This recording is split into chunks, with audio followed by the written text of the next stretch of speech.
Ricky, विश्वास और बदलाव की कहानी, मिस्टर नायर की जुबानी। नमस्कार दोस्तों, मोटिवेशन विद परेश में आपका एक बार फिर से हार्दिक स्वागत है। आज मैं आपके लिए एक सच्ची और प्रेरणादायक कहानी लेकर आया हूं। ये कहानी एक बड़ी कंपनी के चीफ मैनेजर मिस्टर नायर से जुड़ी हुई है, एक ऐसे इंसान जिनकी सादगी, ईमानदारी और मदद की भावना हर किसी के दिल को छू लेती थी। मैं उस कंपनी में कंप्यूटर और टेक्नोलॉजी से जुड़ा सामान सप्लाई करता था। जब जब मैं वहां जाता, अक्सर मेरी मुलाकात मिस्टर नायर से हो जाया करती थी। वह न सिर्फ मुझे अपनापन देते थे, बल्कि कई बार चाय पर भी बैठा लेते थे। एक बड़े पद पर होने के बावजूद उनमें घमंड का नामो निशान नहीं था। हर किसी की मदद करना, जरूरतमंद कर्मचारियों को मिठाई, कपड़े और स्नेह देना उनकी आदत थी। अस्पताल में मुलाकात। एक दिन मैं उसी कंपनी के अस्पताल में कंप्यूटर रिपेयर करने गया। वहां मेरी नायर सर से अचानक मुलाकात हुई। मैंने पूछा, सर आप यहाँ? तो उन्होंने मुस्कुराते हुए कहा, परेश, मुझे गॉल ब्लैडर स्टोन है जो काफी दर्द देता है। हर हफ्ते 2 बार इलाज के लिए आना पड़ता है। उसी वक्त मैंने उन्हें रेकी के बारे में बताया, एक ऊर्जा उपचार पद्धति जो शरीर के अंदर की हीलिंग पावर को जागृत करती है। मैंने उनसे कहा, अगर आप चाहें तो मैं आपको 21 दिन तक रेकी दे सकता हूं। जिस समय आप कहेंगे मैं आकर सेवा करूंगा। उन्होंने सहमति दे दी और रेकी की यात्रा शुरू हुई, रोज शाम 7 से 7:30 बजे तक। एक दर्द और एक संघर्ष। करीब 5 दिन बाद रविवार की सुबह जब मैं उनके घर पहुंचा, तो वह बहुत परेशान दिखे।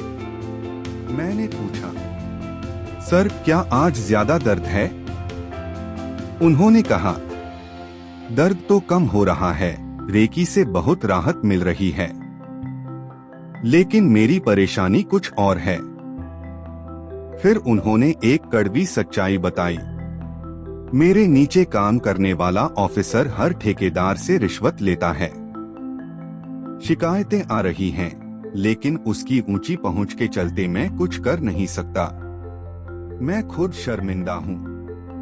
मैंने उन्हें शांत किया और कहा, सर सब कुछ सही समय पर ठीक होगा। आप रेकी लेते रहिए और सकारात्मक सोचिए। चमत्कार शुरू हुआ। 15 दिन बाद जब उन्होंने अल्ट्रासाउंड करवाया तो रिपोर्ट देखकर वो हैरान रह गए। गॉल ब्लैडर स्टोन छोटे छोटे टुकड़ों में टूट चुका था और 21वें दिन के अंत तक स्टोन पूरी तरह से गायब हो गया। लेकिन यही नहीं, वह भ्रष्ट ऑफिसर जिसकी वजह से नायर सर मानसिक तनाव में थे, उसका भी ट्रांसफर हो गया। अब न नायर सर को शारीरिक पीड़ा थी, न मानसिक।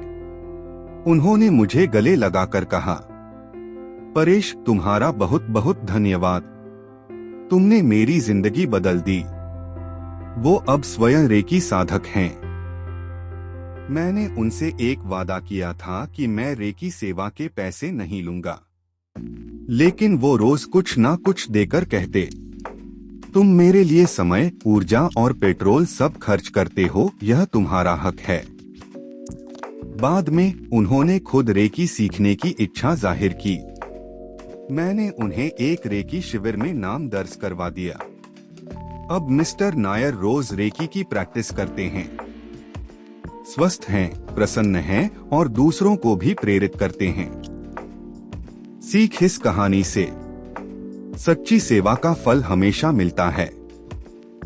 ऊर्जा, विश्वास और सकारात्मकता से असंभव को संभव बनाया जा सकता है। रेकी सिर्फ शरीर की नहीं, मन और हालात की भी हीलिंग है। आपको ये कहानी कैसी लगी? अगर यह कहानी आपके दिल को छू गई हो तो इसे जरूर लाइक, शेयर और सब्सक्राइब करें। और अगर आप भी रेकी या किसी प्रेरणात्मक अनुभव को साझा करना चाहते हैं तो कमेंट में जरूर लिखिए। मोटिवेशन विद परेश में फिर मिलेंगे एक नई सच्ची प्रेरणा के साथ। धन्यवाद।